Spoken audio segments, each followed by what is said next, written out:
नमस्कार दोस्तों, bold sky में आपका स्वागत करती हूँ। आज इस वीडियो में हम बात करेंगे उस योग मुद्रा के बारे में जिसको करने से थायराइड और कफ की परेशानी से छुटकारा पाया जा सकता है। इस मुद्रा को कफ नाशक मुद्रा कहा जाता है।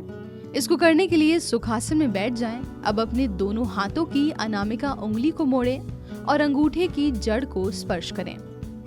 बाकी सब उंगलियों को सीधा रखें। इस मुद्रा को कम से कम 8 मिनट तक के लिए करें। सांस सामान्य तरीके से लेते रहें। इस तरह इस मुद्रा को रोजाना करके आप थायराइड और कफ जैसी समस्या से छुटकारा पा सकते हैं।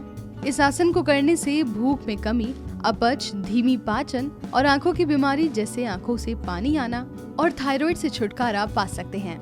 इस वीडियो में फिलहाल इतना ही। हम जल्द लौटेंगे ऐसी ही योग मुद्रा के साथ। तब तक के लिए देखते रहिए बोल्ड स्काई।